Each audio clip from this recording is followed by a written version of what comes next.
Zagotovo smo v Revozu v ta projekt vložili vse svoje znanje. It's very important to have the guarantee of the quality from Revoz. Mislim, da je bilo kar dosti tudi enih čustev zraven. Komaj čakam, da bo popestril slovenske ceste in na Dolenjskem in drugod po Sloveniji. V tem avtomobilu je ogromno slovenskega znanja, nekaj desetin slovenskih milijonov, predvsem pa veliko nestrpnega pričakovanja. Built in Europe, built in Slovenia. It's not easy for little car and for manufacturer, so we are very proud of that. Torej, ne dvomim, da so v Revozu dobro zategnili vijake in da je Twingo pripravljen na prvo testno vožnjo. No, še prej pa kratek opomnik, naročite se na naš YouTube kanal, da ne boste zamudili nobene izmed zanimivih avtomobilskih premier. Za volan Twinga sem sedel z velikimi pričakovanji. Pa ne le zaradi slovenskega ozadja, ampak tudi zaradi izjave direktorja programa Renaultovih malčkov. Drivability is incredible. You feel really the EV feeling. It's much better than any ICE vehicle. We have these assets thanks to the platform that we carry over from the Renault 5.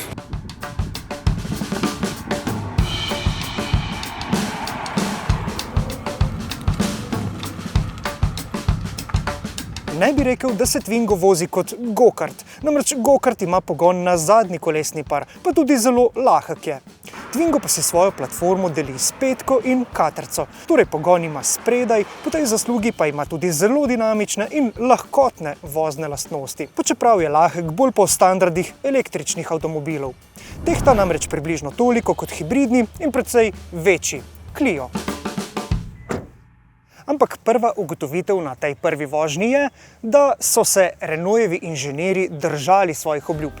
Twingo je po svoji dinamični plati precej boljši od svoje kitajske konkurence. Namreč narejen je z mislijo na zahtevne evropske voznike, na evropske ceste in evropske ulice. How many parts does it actually share with the Renault 5, Renault 4, which also drives really good? The front axle is exactly the same of Renault 5. And the rear axle comes from Renault Captur. It's association between Renault 5 and Captur for the suspension. In če vas zanima, ali se boste med vožnjo smejali ali pa vsaj nasmihali zaradi avtomobila, seveda bo to odvisno od vašega vozniškega okusa, ampak po mojem mnenju je Twingo vsaj med mestnimi električnimi malčki najboljši vozniški komedijant. Ampak ali se nam bo smejalo tudi takrat, ko bomo šli s Twingom na daljšo vožnjo? Francozi pravijo, da so se tokrat držali načela majhnega in lahkega nahrbtnika. Torej Twingo s seboj vozi razmeroma majhno LFP baterijo s kapaciteto 27 kWh. In zakaj tako majhno? Ker večje bojda ne potrebuje. The battery, it's even smaller than some other A-segment electric cars. How do you make up for that? One secret is the reduction of the consumption. So we propose 20% more in autonomy than our competitors at 20,000 euros. How did you do that? Aerodynamic is very good. Monovolume is one point. All the roundness of design is another point. So you had like easy job copying the original Twingo because it was obviously already quite aerodynamic. Yes. And after we have worked on some details. This one, for example, the rear lights is not only for the design, it's to optimize the aerodynamic. This spike here is very important for the coefficient. Yes, because during the road of the car, the air is not easy in the rear of the car, so this part will ameliorate the aerodynamism of the car. Okay? Such a simple detail, actually. Yes. How did you save the weight? First factor is the weight of the battery. The second point is to reduce number of parts. For example, you can see that we don't have embellisher here for the door. It's integrated in the door. Another example, maybe you remember on Twingo 1 that you add the link with the body color in the interior of the door. It's not an additional part, it is the steel of the car. Okay? So it is painting with the car. In tako vam lahko ob koncu te prve vožnje postrežem s prvim oprijemljivim podatkom. Namreč Twingu se očitno ta taktika majhnega nahrbtnika obrestuje in tako sem pri mestni in izvenmestni vožnji dosegel ugodno porabo 10 kWh na 100 prevoženih kilometrov. Na tisto pravo porabo pri mešanem ciklu pa bomo počakali do našega normnega kroga. Namreč Twingo lahko zavije tudi na avtocesto, doseže 130 km/h, torej tam vam ne bo prav nič hudega. Ampak jaz predvidevam, da bo pri tem mešanem ciklu poraba seveda nekoliko višja, tako pa bomo z enim polnjenjem baterije dosegli v ugodnih pogojih nekje okoli 200 km. Ampak čeprav takšni tipični medregijski skoki ne bodo problem, seveda Twingo ne bo tipičen komuterski avto. Ta avto je namreč doma v mestu. Po mestu boste lahko vozili s povprečno porabo krepko pod 10 kWh, kar pomeni, da Twinga niti ne boste polnili vsak dan.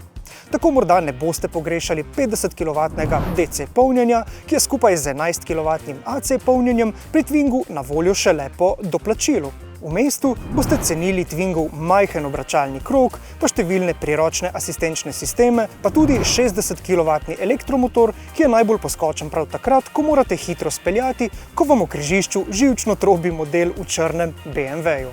No, tukaj na sproščenem jugozahodu Evrope takšnih živčnežev skoraj da ni, tako da lahko zdaj v miru preverimo, kako se odreže Twingov monobox design. Upravljanje avtomobila je skoraj povsem enako kot pri petki, torej večina dogajanja je skoncentrirana tukaj na dva zaslona in njuna glavna prednost je to, da imamo tukaj integrirane storitve strica Googla. Tukaj spredaj je sicer kar veliko takšne zelo robustne trde plastike, ampak po drugi strani pa tudi veliko zelo ličnih, celo retro detajlov. Tukaj na sredini pa lahko dodatke po želji spreminjate, recimo ob prvi vožnji so nam namestili sem tako zanimivo torbo, ki služi kot odlagališče za predmete ali pa kot improviziran sredinski naslon za roko. Poglejmo še zadnjo klop. Tukaj je prostora za dva potnika. Jaz s svojimi 175 cm tukaj zadaj še povsem spodobno sedim. No, glavna zanimivost zadnje klopi pa je to, da lahko oba sedeža vzdolžno pomaknemo takole naprej in nazaj za 17 cm. In prav na račun pomične zadnje klopi lahko prostornino prtljažnika, poglejte, raztegnemo vse do 360 litrov, kar je za avto, ki v dolžino meri manj kot 3,8 metra, zelo impresivno. No in tukaj spodaj pod dvojno dno prtljažnika lahko pospravimo kakšne umazane polnilne kable.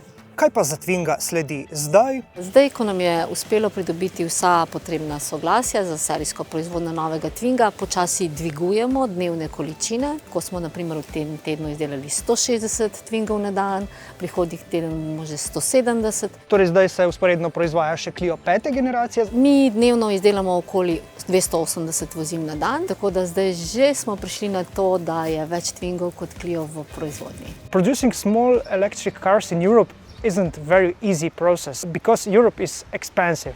Yes, you know that we have developed the car in 2 years. That means that we have lean lineup to be concentrate on the most value for the customer. So that means one powertrain, one battery. So affordable is key for the segment and we are very happy to have the pricing positioning under 20,000 euro. A lahko primerjamo Twinga, ki prihaja mogoče z novo generacijo Clio? A je podobno zaznati zanimanje? Je, zelo to sta res dva modela, ki se še zmeraj imata za slovenska modela, še zmeraj sta percepirana kot Made in Slovenija in Clio in Twingo in zaradi tega lahko trdimo, da je zanimanje večje, tudi povpraševanje po testnih vožnjah. Kako daleč pa smo zdaj recimo od meje druge izmene? Ja, zagotovo bo na to odločitev vplivalo povpraševanje na trgu. Mi ocenjujemo, da bi nekje do konca leta uvedli še dodatno izmeno. Seveda se bo takrat Twingu v proizvodnji pridružila še dva njegova bratranca, dva električna avtomobila znamk Dacia in Nissan in takrat bomo nekako imeli jasno sliko o potrebi po uvedbi dodatne druge izmene. Seveda, vi boste na koncu povedali, kako dobro bo Twingo v Sloveniji sprejet. No, mi pa bomo med tem čakali tudi na kakšno posebno slovensko različico, ki bo našim kupcem prinesla kakšen dodaten bombonček, na primer brezplačno hitro polnjenje. A lahko pričakujemo že kakšnega Twinga, mogoče z oznako I Feel Slovenija, da bi slovenski kupci kaj več dobili od tega avtomobila?